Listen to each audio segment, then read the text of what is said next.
Good morning बच्चों। चले निकाले क्लास 8। आज हम लोग पढ़ेंगे वाच्य। देखिए बिल्कुल ध्यान देकर के अगर 3 बातें समझ लोगे तो वाच्य बिल्कुल समाप्त है। और उसके बाद प्रैक्टिस के लिए वहां देखना। सबसे पहले हम वहां चलते हैं, थोड़ा सा वाक्य की रचना कैसे होती है, वाक्य में कौन कौन से पार्ट होते हैं, वो अंग वाला नहीं। जैसे वाक्य में होता है कर्ता, कर्म, और हेड कौन होती है, क्रिया। तो देखना, कर्ता, कर्म और क्रिया। बस ये किसका है? हमको देखना है, क्रिया तो मूल होती है लेकिन क्रिया का देखो रूप बदलता है। राम जाता है, सीता जाती है, लड़का जाता है, लड़के जाते हैं, जा रहा होगा, वह जा रहा होगा, वह जा सकेगा। देखो सब क्रिया का रूप बदल रहा है। यानी क्रिया के रूप को बदलने वाला कौन कौन है? कौन है ऐसा जो क्रिया के रूप को बदलने पर मजबूर करता है, जिसके चलते क्रिया अपना रूप बदल लेती है? तो क्रिया को छोड़कर इधर देखते हैं तो कौन है? कर्ता, कर्म। एक और है भाव, फीलिंग्स, यानी वाक्य का अर्थ। तो यह जो क्रिया का रूप जो बदल रहा है, कभी कभी कर्ता के चलते बदल जाता है क्रिया का रूप। कर्ता हेड हो गया, माने कर्ता के कारण, ऐसे पढ़ो, कर्ता के कारण क्रिया को अपना रूप बदलना पड़ा। कभी होता है कर्म के कारण क्रिया को अपना रूप बदलना पड़ा। और कभी होता है न कर्ता न कर्म, उसका जो भाव है, फीलिंग्स है, अर्थ है, उसके आधार पर क्रिया को रूप बदलना पड़ता है। फिर से बता रहा हूं, क्रिया का रूप बदलता है, कभी कर्ता के कारण, कभी कर्म के कारण, और कभी अर्थ के कारण, भाव के कारण, फीलिंग्स के कारण। तो जिसके कारण क्रिया का शब्द रूप, यानी क्रिया का शब्द रूप बदलता है, और यह क्रिया का रूप बदलना यही वाच्य है। यही क्या है? वाच्य है कि क्रिया के जिस रूप से इस बात का बोध हो, यानी पता चले कि क्रिया का जो रूप बदला किसके कारण बदला। कर्ता के कारण बदला, कर्म के कारण बदला, या उसके अर्थ यानी भाव के कारण बदला। यही वाच्य है। यानी क्रिया का शब्द रूप जिसके कारण बदलता हो, यही वाच्य कहलाता है। तो जिसके कारण बदलता है तो 3 के कारण बदलता है, इसलिए तीनों के नाम पर वाच्य के 3 भेद हो गए। कर्ता के कारण अगर बदला है तो कृतवाच्य है ना, कर्तवाच्य, कर्तवाच्य। कर्म के कारण बदला है, कर्मवाच्य। और अर्थ या भाव के कारण बदला है तो भाववाच्य। आइए उदाहरण देखते हैं। अब देखो कर्तवाच्य में क्या होता है? कर्ता यानी ज्यादा, कर्म से ज्यादा, भाव से ज्यादा बलशाली है, ताकतवर है, इसलिए उसके कारण क्रिया बदल गई, क्रिया का रूप बदल गया। जैसे देखो, लड़के फुटबॉल खेल रहे हैं, लड़के फुटबॉल खेल रहे हैं, खेल रहे हैं, किसके कारण बदल गया? लड़के के चलते, क्योंकि लड़का बहुवचन में, उसके चलते बदल गया। लड़कियां झूला झूल रही हैं, क्रिया का रूप किसके चलते बदला?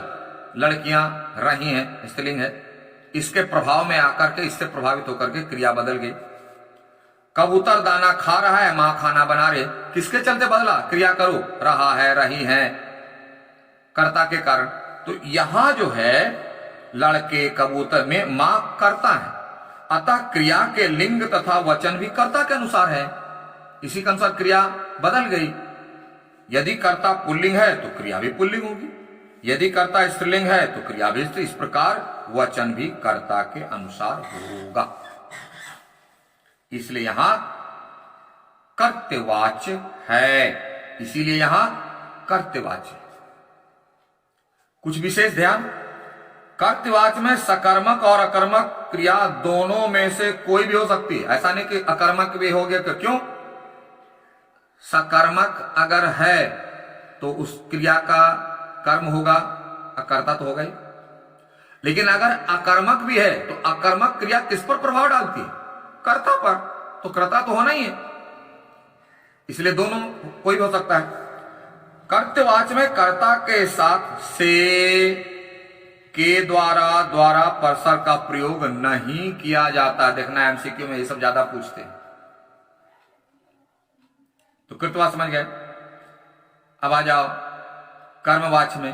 अब यहां देख रहे हैं कर्ता, अब कर्म का वैल्यू ज्यादा होगा। कर्म कर्ता से ज्यादा ताकतवर हो जाएगा, भाव से ज्यादा ताकतवर। और कर्म अपनी ताकत के आधार पर क्रिया का शब्दरूप बदल देगा। कैसे? देखिए, जब क्रिया का सीधा संबंध कर्म से हो, यानी ज्यादा वैल्यूबल होगी डायरेक्ट, तो क्रिया कर्मवाच्य में होगी। क्रिया कर्म के अनुसार बदलेगी अपना रूप, कर्ता को वैल्यू नहीं देगी, ना भाव को वैल्यू देगी। अर्थात क्रिया का लिंग तथा वचन कर्म के अनुसार होगा। कैसे? देखिए, लड़कियों द्वारा झूला जाता है। कर्ता कौन है यहां? लड़कियां। कर्म क्या है? झूला। तो झूला क्या है? पुल्लिंग। तो इसके आधार पर क्रिया हो गई, झूला जाता है। गाने क्या है? बहुवचन। गाए जाते हैं, बहुवचन। कर्म के आधार पर। गाने वाला कौन है? बच्चा, बच्चों। इसके अनुसार नहीं हुई क्रिया। तो क्रिया को प्रभावित करने वाला कौन है? यहां कर्म। देखो यहां, कविता सुनाई जाती है। राकेश, राकेश क्या है? पुल्लिंग है ना? लेकिन पुल्लिंग के अनुसार क्रिया नहीं है, सुनाई जाती है। राकेश पुल्लिंग है तो होना चाहिए जाता है। राकेश द्वारा कविता सुनाया जाता है, लेकिन नहीं होगा। क्यों? यहां कर्म जो है प्रधान है, कर्म के अनुसार क्रिया होगी। राकेश द्वारा कविता सुनाई जाती है, क्योंकि कविता स्त्रीलिंग है। देख रहे ना? फिर देखो, अध्यापक द्वारा प्रशंसा की जाती है। प्रशंसा स्त्रीलिंग है, तो इसके अनुसार क्रिया। तो क्रिया को इफेक्टेड करने वाला कौन है? यहां कर्म है, इसलिए यहां होगा कर्मवाच्य। और इसकी पहचान क्या है? द्वारा, के द्वारा। क्लियर? आप उसी बात को समझाया गया है नीचे। कर्मवाच्य में कर्म की प्रधानता होती है, पहले हम लोग समझे। कर्म ज्यादा ताकतवर होता है, वह अपनी ताकत के आधार पर क्रिया का शब्दरूप बदल देता है। इसीलिए ये सकर्मक क्रिया से ही बनाए जाते हैं, क्योंकि सकर्मक क्रिया में ही कर्म होता है। सकर्मक क्रिया का ही कर्म होता है। तो जिसका कर्म होगा वही ना ताकत दिखाएगा। अब कर्म है ही नहीं तो अपनी ताकत कहां से दिखाएगा? जिस क्रिया का कर्म होता ही नहीं, वो क्या ताकत दिखा दे? क्या क्रिया को बदलेगा? तो वो चला जाता है किसमें? कर्तवाच्य में। कर्म है तो भी कर्ता का वैल्यू, अकर्म नहीं है तो कर्ता का वैल्यू तो है ही। लेकिन यहां जो होता है कर्म, चूंकि कर्म होना जरूरी है, कर्म नहीं रहेगा तो क्रिया को प्रभावित कौन करेगा?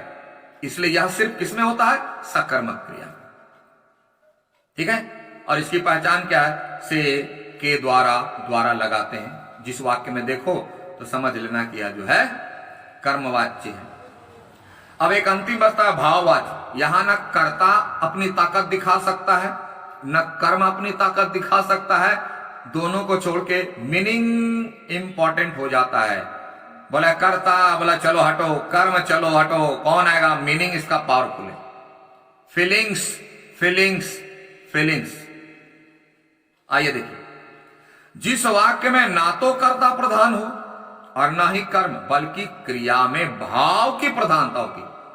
यानी क्रिया जो होती है ना, उसमें फीलिंग्स जो है पूरा का पूरा भरा हुआ होता है।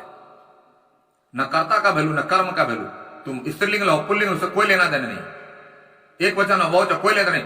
फीलिंग्स क्या है? या जो है गुब्बारे में हवा की तरह भरा रहता है क्रिया में। अगर ऐसा है भाववाच्य, आइए वाक्य देखते हैं। राकेश से गाया नहीं जाता। अब ये गाया नहीं जाता, इससे क्या हो रहा है? हमारे अंदर जो है गाने की क्षमता शक्ति नहीं है, कैपेसिटी नहीं है। तो यह जो है न कर्ता को वैल्यू देता है न कर्म को वैल्यू देता है। गाया नहीं जाता, उससे दौड़ा नहीं जाता। आंतरिक शक्ति, आंतरिक भाव, यहां कर्ता कर्म का कोई महत्व नहीं। लड़की से झूला नहीं जाता। झूला नहीं जाता मतलब नहीं झूल पा रहे हैं। कैपेसिटी, इंटरनल कैपेसिटी, आंतरिक शक्ति, आंतरिक क्षमता का होना या ना होना बताए, उससे प्रभावित होता है। राकेश से उठा नहीं जाता, वह उठ नहीं पा रहा है। Internal capacity, internal power, feelings. तो ऐसे वाक्य में होता है भाववाच्य। ठीक है। अब अंत में देखो क्या विशेष में, भाववाच्य के अंतर्गत क्रिया सदैव अन्य पुरुष में। सदैव अन्य पुरुष, क्यों? न करता है न कर्म है, तो अन्य तो होगा ही। पुल्लिंग और एक वचन, सब ध्यान रखना, पुल्लिंग में और एक वचन में। तथा इस वाच्य का प्रयोग प्रायः असमर्थता यानी अनेबिलिटी, नहीं कर पा रहे हैं या कर पा रहे हैं, मैक्सिमम नहीं, निगेटिव में आता है। ठीक है। अब आइए वाच्य परिवर्तन, इसको हम लोग देखेंगे अगली कक्षा में। तब तक के लिए thank you, have a nice day.